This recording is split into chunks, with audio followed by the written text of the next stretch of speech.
안녕하세요. 정말 살다 살다 결혼 준비를 하다 이렇게 막장 드라마를 찍을 줄은 꿈에도 생각을 못했습니다. 너무 어이가 없고 황당해서 사연이라도 올려 털어놓지 않으면 속이 답답해 죽을 것 같아서 이렇게 익명으로 사연을 올려봅니다. 저는 공연 연출을 하는 40대 초반 여자고 오랜 시간 미국에서 생활을 하다 한국으로 온 지는 몇 년 안 됐습니다. 간단하게 저희 집안을 소개하자면 외가 쪽이 집안 대대로 문화재단을 가지고 있습니다. 아버지는 대리일 사위로 장가와서 어머니를 도와 사업을 보좌하고 계시고요. 어머니는 재단 이사장 자리를 물려받아 생활 중이십니다. 문화재단이다 보니 봉사도 많이 하고 기부도 많이 해서 대외적으로는 상당히 모범적인 곳이지만 실상은 돈 세탁도 많이 하고 하죠. 아무튼 공연 관련해서 하는 재단이라 극장도 여러 개 가지고 있기도 하고 상당히 큰 대극장도 소유하고 있습니다. 그래서 제가 공연 연출을 하기 딱 좋은 조건이라 할 수 있습니다. 극장을 빌리는데 아무런 문제가 없기 때문이죠. 사실 공연이라는 게 대규모의 작품 아니고서야 큰 돈이 되지가 않습니다. 극장을 빌리는 돈이 일단 무시 못하고 투자를 얼만큼 받느냐에 따라 공연 퀄리티가 많이 달라지죠. 배우들 페이나 스태프들 페이까지 일일이 생각하면 문화재단을 소유한 집안딸이 공연 연출을 한다는 게 참 득이 많습니다. 그러다 보니 외국에서 오랜 시간 공부하면서 잔머리가 많이 늘었고 최대한 가진 걸 이용해서 살아왔습니다. 제가 몇 년 전 한국에 들어와서 제일 먼저 준비했던 건 바로 외국에서 판권을 꽉 틀어지고 있는 뮤지컬 공연을 국내에 소개하는 일이었습니다. 어떻게든 국내 팬들의 귀와 눈을 만족시키고자 그 공연을 꼭 들여오고 싶었거든요. 하지만 라이센스 문제가 이리저리 얽혀서 저 혼자서 감당하여 작품을 들여올 수가 없었습니다. 그래서 판권 문제로 아는 사람에게 변호사를 소개받아 자문을 구하게 됐는데 이 변호사가 지금부터 제가 이야기할 저의 예비 남편입니다. 하필이면 공연 판권에 대해 아는 게 별로 없었던 사람이라 같이 머리 싸매며 판권 문제를 해결해야만 했죠.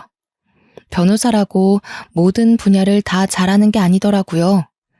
변호사를 확 갈아치울까 여러 번 고민하다 소개시켜준 사람의 얼굴을 떠올리면 또 함부로 할 수가 없던 터라 어쩔 수 없이 5개월을 매일같이 만나 고민해야 했습니다. 판권을 어떻게 들여와야 더 많은 공연을 올리고 더 투자를 받을 수 있을까에 대해 상의를 하다 보니 의리도 생기고요. 매일같이 만나서 대화만 서너 시간 나누다 보니 자연스럽게 서로에 대한 이야기도 나누게 되었고 자연스럽게 데이트도 하게 되고 손도 잡고 그렇게 사귀게 된 거죠. 변호사니까 직업도 괜찮겠다. 우리 부모님께 소개시키기에도 모양 빠지는 사람은 아니다 싶었던 거죠. 사실 집에서도 제 나이가 30대 후반이 되니 결혼에 대한 압박이 없진 않았거든요. 하나뿐인 외동딸에게 재단을 물려주고 싶은데 옆에서 일을 도와줄 만한 남편이라도 있어야 마음이 안심된다 이런 거겠죠. 이러나 저러나 제 직업은 연출가이니까요. 하지만 철의 여인인 우리 어머니께서는 제가 어떻게 엇나갈지 모르니까 선자리를 막 들이밀거나 하진 않으셨어요. 대신 깐깐한 눈으로 제가 어떤 남자를 만나는지는 지켜보셨죠. 숱하게 남자를 만나긴 했지만 그 어느 누구도 어머니의 마음에 들지 않아 결혼 이야기까지 나오진 않았습니다. 공연 연출가가 어디서 남자를 만나겠어요? 멀끔하게 생긴 배우라든지 스텝이라든지 그 물에서 노는 사람들만 만나니까 어머니 마음에 차지 않았던 거죠. 아무튼 변호사 남자친구가 생기고 나서 처음으로 가족들에게 당당하게 소개할 수 있는 직업을 가진 남자를 만나게 된 거나 다름없었습니다. 그런데 약간 걸리는 문제가 있다면 이 예비 신랑이 완벽한 개천용, 개천에서 용이 난 스타일이라는 겁니다. 그것도 시댁을 먹여 살리고 있다는 남자였다는 게 큰 문제였죠. 사치에 빠져서 네일아트 샵을 운영하는 것도 아니고 일개 직원으로 월급 겨우 받아가며 일하는 신우는 매일같이 명품에 빠져서 허세만 부리고 있었고, 시모도 남편한테 돈 많은 여자한테 무조건 장가를 가서 팔자 피고 살아야 한다고 주입을 시키고, 시부는 술독에 빠져서 이러나 저러나 맨날 빨간 코에 잠이나 퍼질러 자는 딱 그 정도의 집안인 게 문제였죠. 우리 재단이 정말 유명한 재단이긴 하거든요. 방송에도 여러 번 소개되고 우리 어머니의 사진은 인터넷 검색만 해도 좌르르르 수천 장이 쏟아지고요.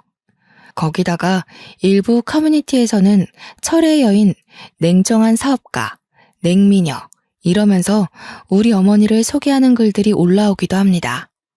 그러니 당연히 딸인 저에 대한 글들도 짤막하게 올라오곤 했어요.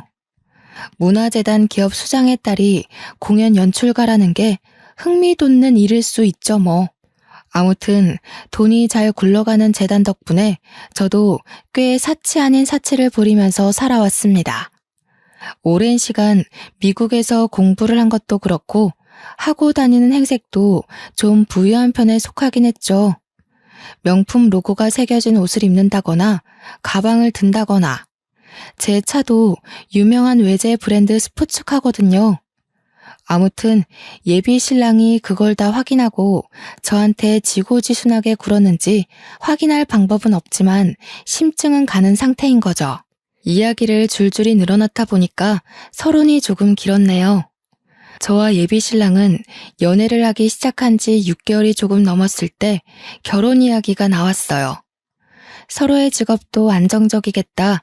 나이도 홍기가 꽉 찼으니 예비 신랑 쪽에서 발등에 불이라도 떨어진 것처럼 결혼을 들이밀었습니다.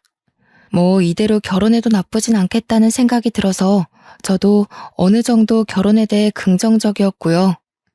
그래서 시댁에 인사를 드릴 겸 식사 자리에 초대를 받아 가게 되었습니다. 예비 시댁에 가니까 밥상을 정말 진수성찬으로 차려두셨더라고요. 외국 생활을 오래 해서 뭘 좋아하는지 모르겠다며 이것저것 다 차렸다고 하셨는데 정말 한정식집 저리 가라 수준이었습니다.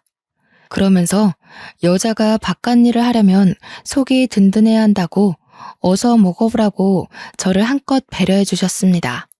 저한테 사근사근하게 말을 걸어주시며 불편하지 않도록 배려해 주시는데 거기서 저는 가식이 아닌 진심을 느꼈습니다. 물론 제 눈에 콩깍지가 씌여 있어서 그땐 몰랐지만 지금 생각해보면 전부 저에게 알랑방귀를 낀 것이죠. 식사를 다 마치고 나서 어색하지 않은 분위기에서 차를 마시고 있는데 예비 신랑의 철없는 동생, 그러니까 예비 시누이가 저에게 은근히 말을 걸더라고요. 제 가방이랑 옷을 쓱 훑어보더니 이 옷이 D사 신상옷 아니냐, 가방은 C사 한정판이네 이러면서 언니 가방 많아요? 하고 물어보더라고요. 어차피 숨길 것도 아니고 제가 훔친 것도 아니니까 많이 있다고 이야기를 하니까 눈동자를 반짝이면서 자기도 한번 빌려줄 수 있네요. 그래서 제가 대답하지 않고 빤히 예비 시누이를 쳐다봤어요. 처음 보는 자리에서 아무리 어리다고 해도 남의 명품 가방을 빌려달라는 게 좀 이상하게 느껴졌거든요. 그랬더니 헛기침을 두어 번 하고는 제 가방을 사진으로 찍어도 되냐고 물어보더라고요. 왜 남의 가방을 사진으로 찍어 남겨둔다는 건지 이해할 수 없어서 또 빤히 보니까 그게 긍정의 의미로 보였는지 가방을 휙 가져가서 요리조리 사진으로 남기더라고요. 아무래도 국내에 몇 개 들어오지 않은 한정판 가방이기도 하고 유명 연예인이 들고 나왔던 가방이기도 해서 신기한가 보다 하고 말았죠. 그렇게 예비 시댁과의 식사를 다 마치고 나서 며칠이 지났을 때 친구에게 연락이 왔더라고요. 무슨 SNS를 스크린샷 찍은 사진을 보여주면서 요즘 네가 들고 다니는 한정판 가방 짭으로 많이 풀렸나 보다 하면서요. 사진을 유심히 보니까 귀퉁이에 살짝 스크래치 난 게 아무래도 제 가방인 것 같더라고요. 그래서 친구가 보내준 SNS에 들어가서 보니 예비 시누이의 계정이 맞았어요. 자기 얼굴 사진을 떡하니 올려뒀더라고요. 가방 사진이 제일 위에 떠있길래 들어가 보니까 글도 장황하게 써두었더라고요. 무슨 연예인이 들고 나온 내 가방 이러면서 제 가방을 지 가방처럼 둔갑해서 글을 써놨대요. 그거 보면서 헛웃음이 나와서 쭉 살펴보고 있는데 댓글에 예비 시누이 친구들이 막 변호사 오빠 뒀더니 이런 것도 사주셔? 부럽다. 이런 댓글들이 써져 있었습니다. 예비 시누이가 그 밑에 예쁘지? 이런 거 아무나 못 구한다. 이렇게 달아뒀던 게 기가 막히더라고요. 아무리 뻔뻔하고 철이 없다고 해도 그렇지 제 가방을 지 가방처럼 올려둔 게 너무 웃겼어요. 당연히 그런 제 눈에 시누이가 예뻐 보일 리가 있겠습니까? 가방을 빌려달라고 했던 것도 전부 저런 허세를 부리려고 하는구나 싶어서 빌려주면 안 되겠다는 생각이 들었습니다. 그날 이후 한동안 연락 없던 시댁에서 저에게 연락이 왔어요. 다시 한번 보고 싶다는 말에 예비 신랑과 약속을 조율하고 있었는데 저한테 따로 봐도 좋다고 하더라고요. 그 말을 듣는 순간 그냥 나 혼자 나오라는 건가? 싶어서 알겠다고 하고 예비 시모를 만났습니다. 근데 커피가 나오고 한 입을 마시기도 전에 저한테 줄줄이 이것저것 물어보시더라고요. 그 질문이 평범한 이야기였으면 저도 글을 올리지 않았겠죠. 예비 시모는 취조하듯 저의 재정 상태를 물어보았습니다. 공연 연출하면 돈은 좀 많이 벌고 그러니?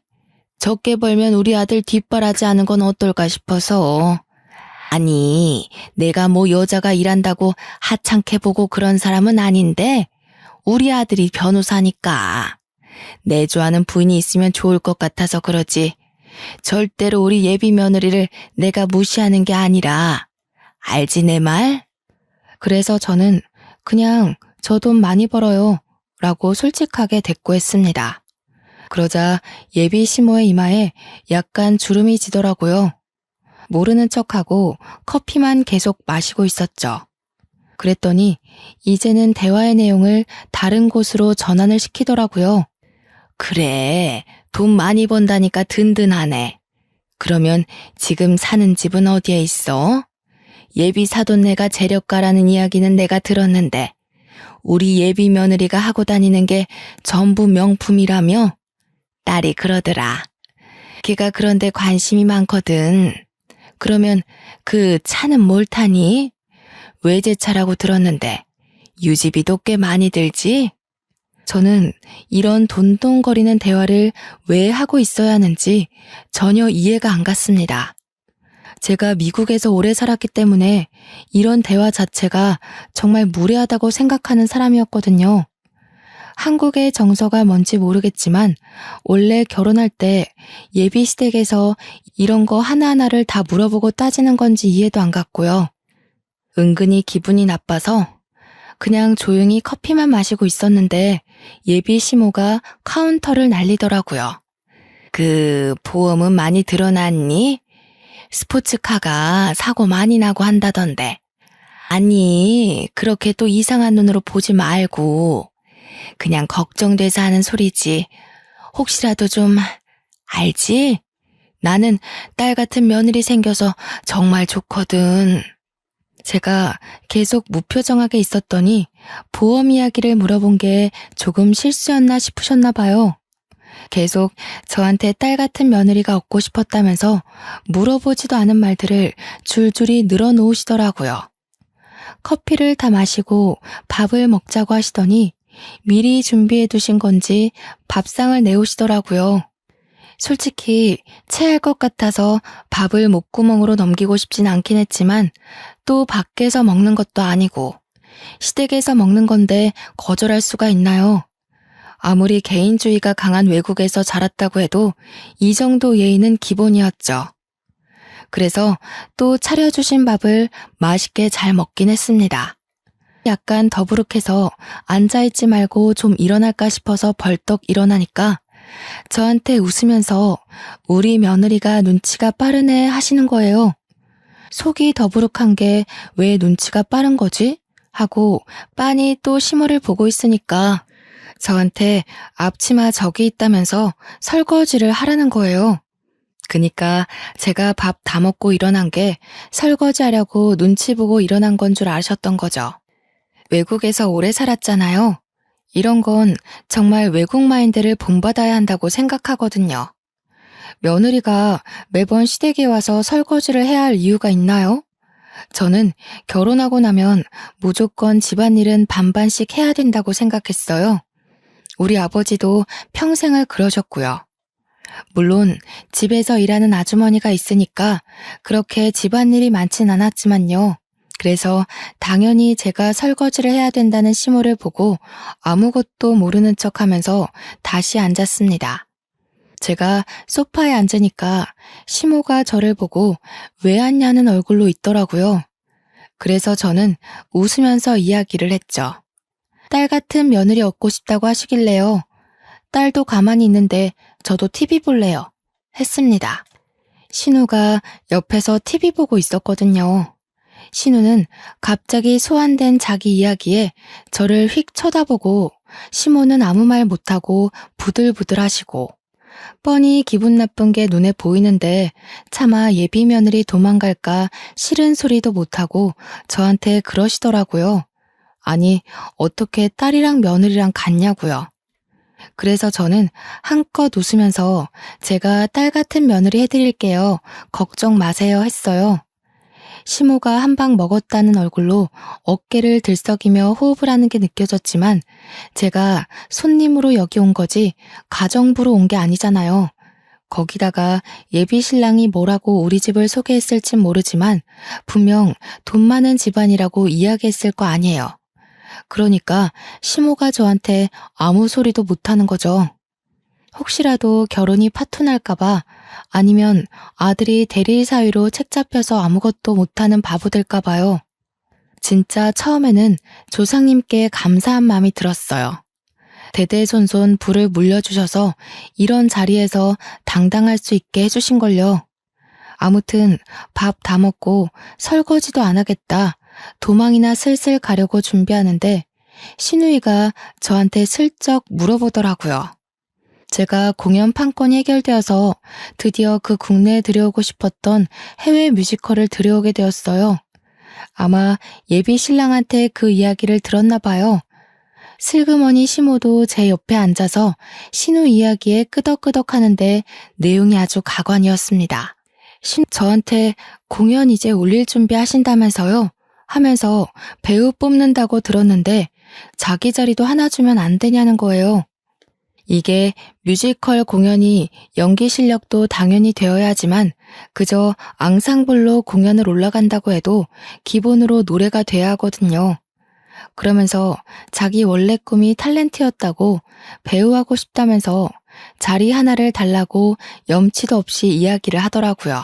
무슨 유치원 학예회도 아니고 당당하게 나 이 배역할래요 하는 식으로 이야기를 하니까 나를 우습게 여기나 싶을 정도였습니다. 그래서 제가 그냥 웃으면서 신우이 그럴 실력이 돼요? 하고 물었더니 갑자기 막 어필을 하는 겁니다. 자기가 연극영화과 입시 시험도 봤다면서 연기를 배운 적도 있대요. 그렇게까지 이야기하니까 신우이는 주제도 몰라서 안 되겠네요. 할 수가 없는 겁니다. 그래서 오디션 보러 오라고 어쩔 수 없이 이야기를 했어요. 저한테는 이게 최선의 배려였고요. 날짜랑 장소랑 물어물어 가길래 일단 오디션 접수부터 하라고 이야기를 했죠. 솔직히 기대도 안 하긴 했는데 진짜 오디션을 보러 올 거라는 생각조차 안 했거든요. 근데 오디션장에 나타났더라고요. 수줍게 자기소개하고 지정대사로 연기하고 공연의 메인곡까지 부르고 갔는데 주위 심사하시는 스태프들도 전부 저런 애가 서류를 통과했어? 하는 눈으로 보더라고요. 완전 소중한 시간 10분을 날린 표정이셨습니다.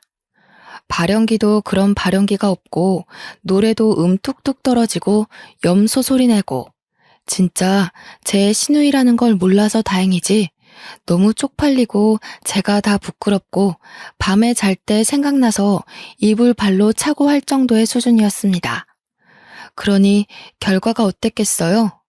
두말할 필요도 없이 탈락이죠. 1차는커녕 서류에서 떨어졌어야 하는 실력인데 혹시 몰라 붙여둔 게 잘못이죠.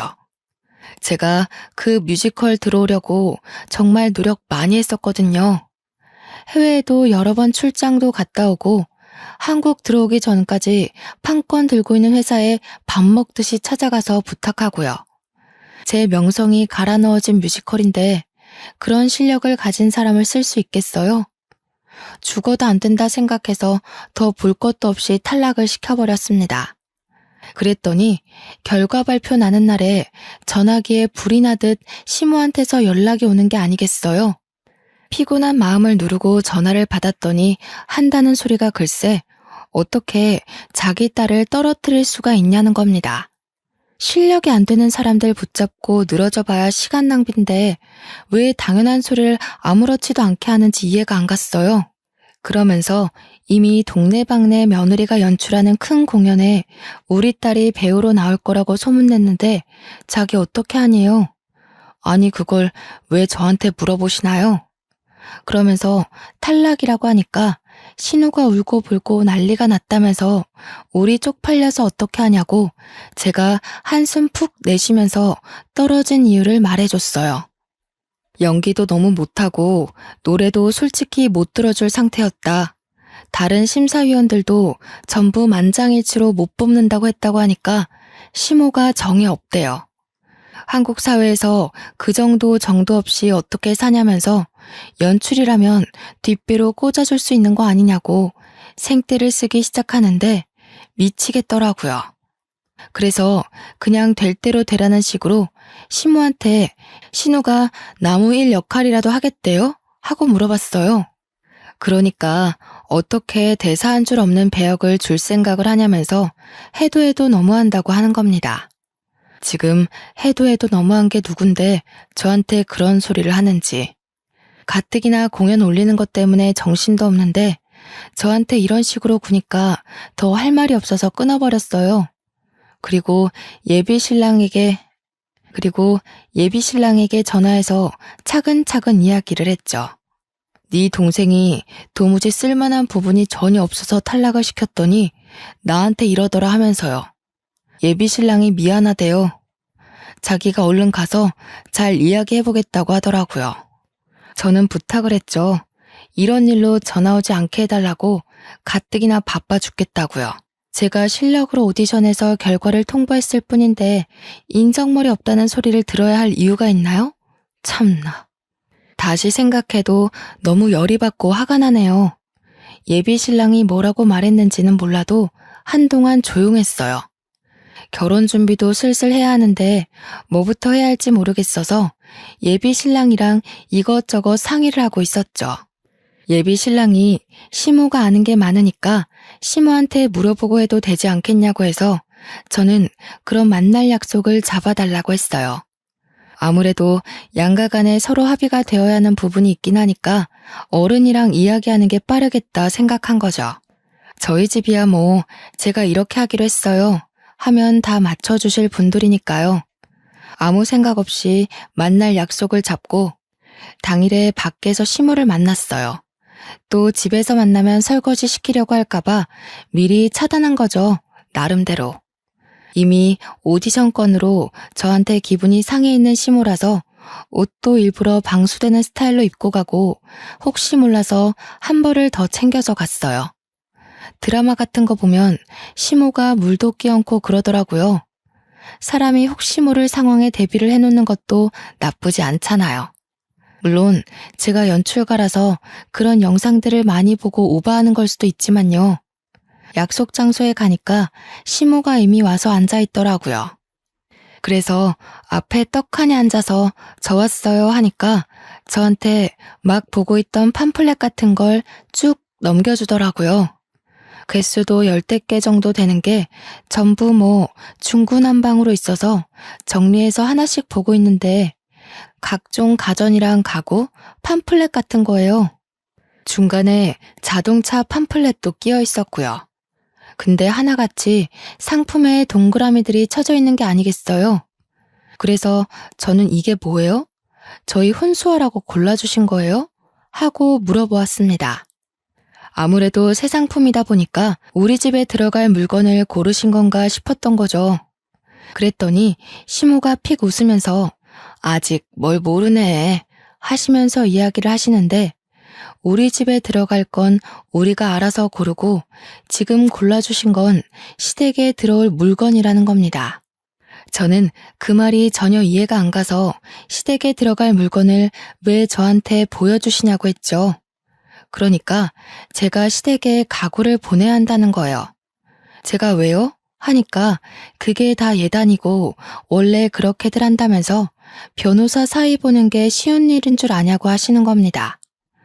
한국에서 변호사쯤 되는 직업의 남자랑 결혼을 하려면 시댁에 이 정도 물품 공세는 해야 된대요. 다른 집은 개업도 해주고 건물도 주고 차도 두어 대 사주고 열쇠 여러 개 들고 와야 하는데 자기는 그 정도 욕심은 없대요.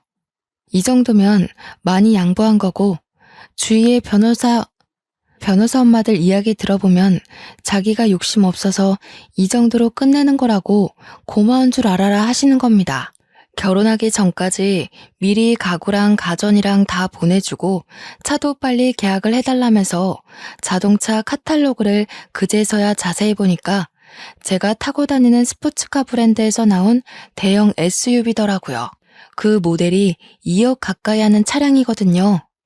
제가 진짜 기가 막혀서 입을 떡 벌리고 아무 말도 못했습니다. 그러니까 그 정도면 싸게 먹히는 거 아니냐고 가정 가구 다 해봐야 3억도 안 나온다는 겁니다. 다른 집은 건물해줬대, 개업해줬대, 시부모 노후저금까지 다 줬대. 이러면서 나불나불 거리는데 진짜 고막이 터지는 줄 알았어요. 제가 아무 소리 없이 한참 동안 들여다보고 있으니까 저한테 다 알아들었지? 하는 거예요. 그래서 저는 고개를 절레절레 젓고는 도무지 못 알아듣겠다고 했어요. 그러니까 인상을 팍 쓰시는 겁니다. 제가 이어서 이걸 왜 해드려야 하는지 진짜 모르겠다고 어차피 신혼집도 지금 제가 사는 집으로 할 건데 이걸 왜 챙겨드려야 하냐고 했어요. 남편이 집을 해오는 것도 아니고 시댁에서 뭐 저한테 돈을 주시는 것도 아닌데 왜 제가 시댁 가구를 바꿔드려야 하는지. 따지고 보면 집은 제가 해가는 거니까 혼수는 시댁에서 해줘야 하는 거 아닌가요? 그 이야기까지 했더니 시모가 꿀먹은 벙어리가 되더라고요. 그러면서 원래 사자 직업 장가갈 때 다 그 정도는 받는다니까 하시는 거예요. 그래서 예단비 1억은 또 뭐냐? 이걸 지금 현금으로 달라고 하는 거냐 하니까 주위 변호사들도 장가갈 때 다 그 정도 받았다더라 하십디다. 한국 문화란 그런 건가 진짜 너무 당당하게 말하시니까 저도 고민하게 되더라고요. 근데 예단비 1억쯤이야 솔직히 못해줄 것도 아니긴 해서 그 정도는 맞춰드릴 수 있다고 이야기를 했어요. 그러니 얼굴이 한결 밝아지시더라고요. 뒤이어서 제가 그럼 저도 T브랜드와 B브랜드에서 나온 주얼리 다이아 세트랑 시계를 해달라고 했습니다. 시모가 사진 좀 보여달라고 하시길래 바로 온라인 쇼핑몰에 들어가서 사진 보여드리면서 가격도 보여드렸어요. 다이아 세트 8천만 원, 시계는 1억 2천만 원짜리로 보여드렸죠. 그랬더니 저한테 눈 뒤집으시면서 미친 거 아니네요. 저는 그냥 힘없이 대답했어요. 어머님이 저한테 사달라고 하신 차값이 이 정도 된다고요. 저한테 차 사달라고 한 건 당연한 거고 저도 그에 응당한 예물 받겠다고 하는 건데 저는 미친 거냐고 했습니다. 그러니까 저한테 또 콧김 막 뿜으시면서 변호사 사위 얻어가는데 그 집에서 이 정도는 당연히 해줘야 하는 거 아니냐고 하는 겁니다. 자기가 이 정도만 받겠다고 했으면 너무 검소하시다, 고맙다 해야 되는데 저한테 어찌 똑같은 금액을 받아내려고 하냐고. 욕심이 과하면 안 된대요. 정작 욕심 부리는 게 누군데 지금 저한테 이래라 저래라 훈수를 두는 건지. 제가 어이가 없어서 아무 소리 안 하고 빤히 시모를 쳐다봤어요. 시모도 제가 아무 소리 없자 갑자기 입을 꾹 다물더라고요. 그래서 그냥 그랬어요. 싫으시면 예단이고 예물이고 없이 그냥 결혼식 하자고요. 어차피 신혼집도 내 집이고 한국 들어온 지 몇 년 안 돼서 가구나 가전 다 새거나 다름없으니까 굳이 바꿀 필요도 없다. 혼수 해오라고 안 할 테니까 침대만 바꿔주시면 될 것 같다고 했습니다. 그러니까 시모가 물만 벌컥벌컥 들이키더라고요. 그 얼굴을 보는데 얼마나 표독스럽던지 이대로 결혼했다가는 내 인생 망하겠다 싶었습니다. 그래서 속으로 결혼을 깨야겠다. 집에 가서 이 결혼 무르겠다고 말할 거라고 굳게 다짐을 했습니다. 근데 이 속속들이 사정을 다 부모님께 말해봐야 제 얼굴에 침 뱉는 거밖에 안 될 것 같더라고요. 가뜩이나 제가 하는 일마다 일만 크게 벌려둔다고 은근히 타박하시는 부모님인데 결혼까지 이랬다고 하면 분명 좋은 소리 못 들을 게 뻔했거든요. 그래서 어떻게 파혼을 이야기할까 고민하고 있었습니다. 시모를 만나고 집에 돌아와서는 완벽하게 마음을 굳혔죠. 헤어지는 순간까지도 저한테 믿지는 장사 아니니까 끝까지 다시 생각해보라고 하는데 결혼이 장사입니까? 언제부터요? 저는 결혼이란 두 사람만 행복하면 끝인 줄 알았거든요. 부모님 퇴근하실 때까지 기다렸다가 제가 먼저 파혼 이야기를 꺼내려고 하는데 아버지께서 다음 주 주말에 상견례를 하기로 했다는 겁니다. 제가 입을 열 틈도 없이 이야기를 하셔서 그게 무슨 소리냐 하니까 예비 신랑이 연락을 해왔대요. 예비 시부모가 그때 날짜가 가장 좋을 것 같다고 해서 미리 약속을 잡았다고 그날 별일 없지 않냐는 겁니다. 파혼 이야기를 하려고 했는데 다짜고짜 상견례 이야기부터 꺼내다니 저는 어떻게 말할까 고민하다가 예비 시댁 식구들을 직접 보고 나면 부모님도 파혼하려고 하지 않을까 싶어서 알겠다고 했습니다. 그렇게 욕심을 부려대는데 우리 부모님 앞이라고 뭐 크게 다르게 행동하겠나 싶었던 거죠. 예비 신랑도 이제 와서 생각해보니 참 경우 없는 사람이었습니다. 상견례 같은 중요한 일을 저와 상의도 거치지 않고 다이렉트로 우리 부모님한테 말하는 걸 보니까 이 결혼이 저를 사랑해서 한다기보단 저희 집안을 보고 하는 거라는 확신이 왔어요. 그래서 마지막 남은 전까지 모조리 다 탈탈 털려버렸습니다. 부모님께 미리 언지를 드릴까 말까 하다가 시간이 흘렀고 온 가족이 눈 마주칠 시간도 없이 상견례 날짜가 다가왔어요. 근데 뜻밖에도 상견례 전전날 시누이에게서 연락이 온 겁니다. 오디션에서 떨어진 이후로 저와 눈도 안 마주치던 예비 신우가 저한테 먼저 연락을 할 줄 몰랐어요. 또 무슨 일인가 싶어서 연락을 받아보니 저희 집에 놀러 오면 안 되겠냐고 묻더라고요. 그래서 왜 갑자기 집에 놀러 오고 싶어 하냐 하니까 제 가방들 구경 좀 하면 안 되냐고 묻더라고요. 갑자기 제 가방으로 SNS에 자랑했던 게 기억이 나서 웃음이 나더라고요. 그래서 또 재밌는 구경할 수 있겠다 싶어서 놀러 오라고 했습니다. 어차피 파혼하고 나면 두 번 다신 볼 수도 없는 사람이니까요. 가방 구경하고 싶다고 솔직하게 이야기하는 게 투명하기도 하고 워낙 멍청한 아이라 보는 재미가 있기도 했거든요. 허락이 떨어지자마자 바빠 죽겠는데 집으로 찾아왔더라고요. 그러더니 인사만 띡 하고는 드레스룸으로 들어가서 제 가방들을 막 구경하는데 입에서 침 나오는 줄 알았습니다.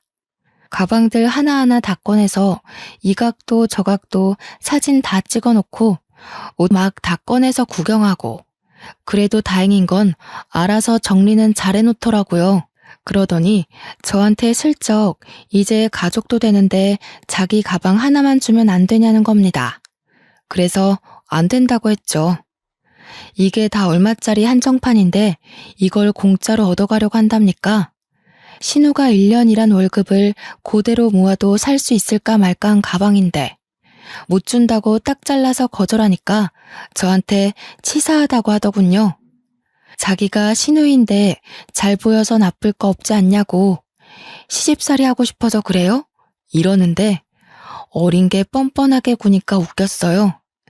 그냥 그래서 제가 신우이 보고 신우가 나한테 잘 보여야 콩고물 하나라도 떨어지는 거 아니겠어요? 하니까 또 끄덕끄덕해요. 저한테 착 달라붙어서는 언니한테 제가 당근 잘하죠. 시키실 일 있으면 언제든 불러주세요. 하면서 애교를 부리더라고요. 이럴 때 보면 연기 참 잘하는데 오디션장에서는 왜 그랬는지 그러면서 신우가 자기 네일아트샵에서 일하는 거 알지 않냐고 언니 손톱 제가 다 책임질게요 하더라고요. 이 정도로 알랑방귀 끼는데 적선하는 셈 치고 하나 줘야겠다 싶었습니다. 그래서 신우 실컷 구경시켜주고 사진도 찍게 해주고 제가 진짜 아예 쳐다도 안 보는 제일 싸구려 가방 하나 쥐어줬어요. 연말에 자선 바자회 할 때 기부하려고 냅둔 가방이었는데 그것도 좋다고 신나서 들고 가더라고요. 신우가 한바탕 헤집어 놓고 가니까 오히려 사람이 더 차분해지더라고요. 상견례 자리의 분위기가 어떨지 모르겠지만 저는 파혼을 이야기하기로 마음먹었습니다. 대망의 상견례 당일이 되었고 그날 저는 정말 인생에서 잊지 못할 일을 겪었습니다. 저희 집은 저와 부모님, 예비 신랑네는 시부모와 시누이 신랑까지 이렇게 7명이서 나란히 마주보고 앉아 긴장되는 상견례 자리가 시작되었습니다. 처음에는 서로 덕담도 하고 애들이 좋다는데 너무 다행이다 하는 시부모의 가식적인 이야기도 듣고 있었습니다. 물론 저는 언제 파혼을 이야기하고 도망쳐야 하나 시간만 보고 있었죠. 예비 신랑을 다시 보니까 멀끔했던 그 얼굴이 두꺼비처럼 보이면서 욕심이 그득그득 묻어나는 것 같아서 역겨웠어요. 감히 결혼을 가지고 장사 속을 들여다보이다니 너무 실망스러웠죠. 가볍게 반주로 술이 한두 잔씩 들어가고 나니까 시부모가 엄청나게 수다스러워졌어요. 시모는 우리 부모님 얼굴을 빤히 보면서 저를 보고는 우리 며느리가 누구 닮았나 했더니 사부인 닮았네 이러더라고요. 저는 당연히 칭찬이라고 생각했는데 뒤이어서 아주 냉기가 뚝뚝 흐르는데 뚝 닮았네요 하면서 호호호 하는 겁니다. 이게 매기는 거지 뭐겠어요. 어머니를 슬쩍 바라보니 아무 표정 변화도 없이 식사를 하고 계시더라고요. 괜히 제 엉덩이만 좌불안석이었죠. 저희 부모님이 별 반응이 없자 시부모는 그래도 되나 싶게 말로 자꾸 사람을 비꼬기 시작했습니다. 외국에 오래 살았기 때문에 젓가락질을 잘 못했거든요. 시댁에서 밥 먹을 때 그런 걸로 한 번도 몰아한 적 없으면서 저한테 이제 와서 트집을 잡기 시작했어요. 일부러 그러는 게 딱 느껴졌고 한마디로 기싸움 같은 느낌? 본인들 받고 싶은 예단들이 있어서 일부러 저러나 싶었습니다. 저한테 그렇게 젓가락질해서 어떻게 밥 먹겠냐고 저는 꾹 참았습니다.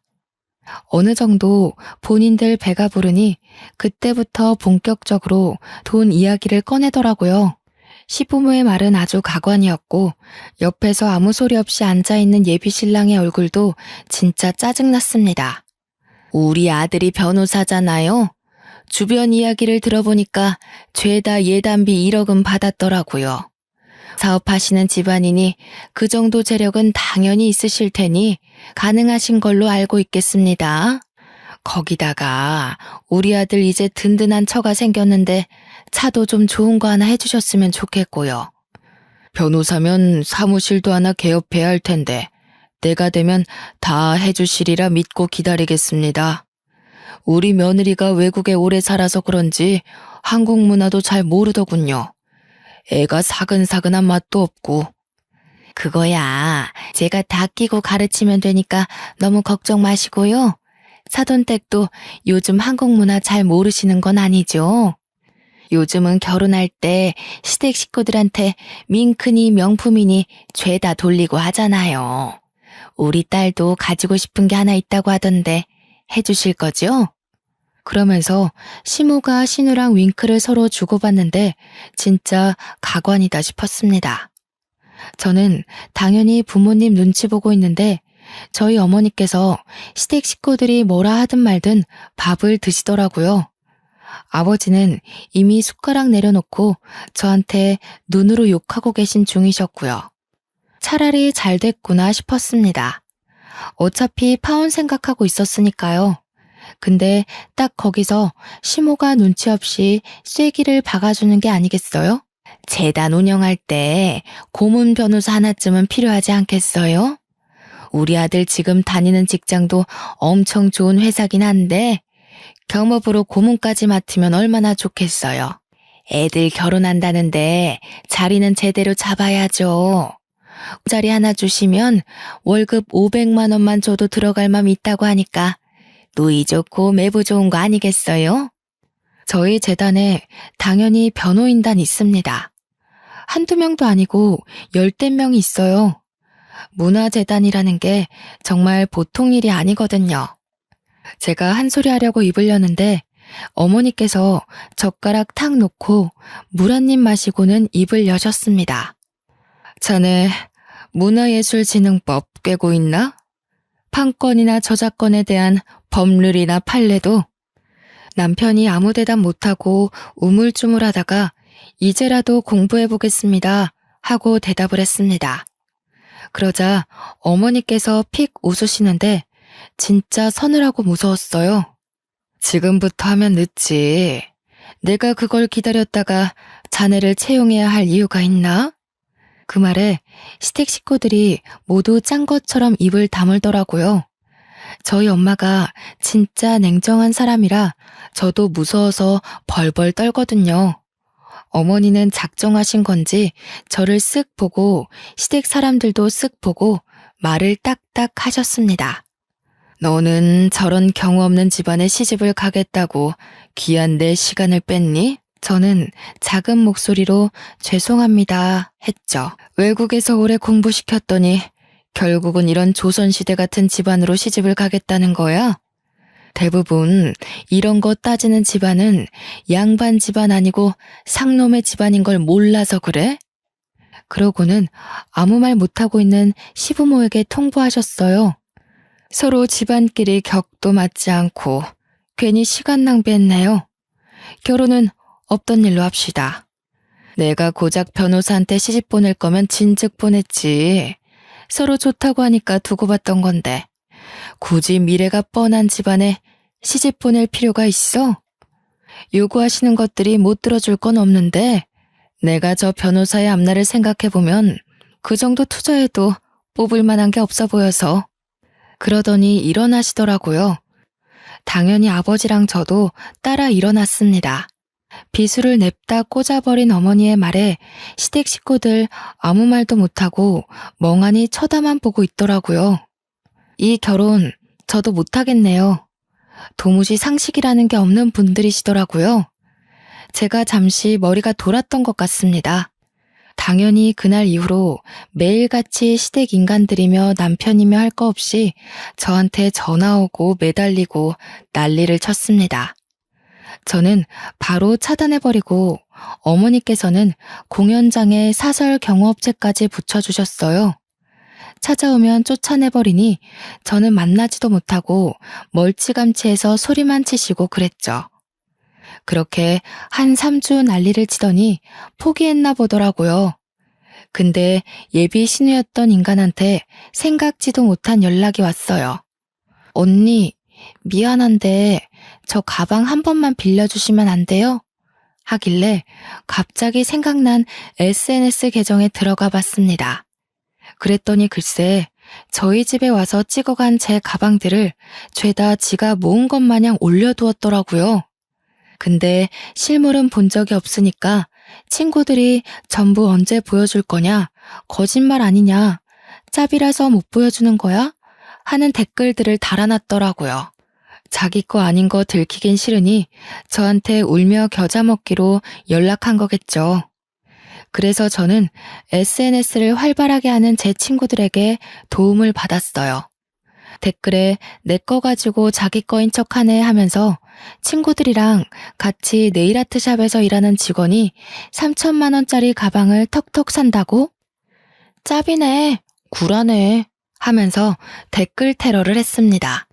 신우가 저한테 전화하고 문자하고 난리를 치더라고요. 어떻게 그렇게 댓글을 달아둘 수 있어요? 하는데 제가 딱 그랬죠. 이제 다시 나한테 연락하지 말라고. 미친 거 아니냐고. 남인데 가방을 왜 빌려주냐고요. 그리고는 차단해버렸습니다. 저는 그 이후로 준비하던 공연 당연히 성공적으로 잘 마쳤고요. 연말에 뮤지컬 시상식에서 연출상도 받았습니다. 문화진흥원에서 주는 상도 받았고요. 커리어를 잘 쌓으면서 지내고 있습니다. 조만간 제 이름으로 뮤지컬 컴퍼니도 하나 차릴 것 같아요. 승승장구 중인 내 인생, 앞으로도 빛이 나길 바라며 속에 숨겨둔 이야기는 여기에 다 털고 갑니다.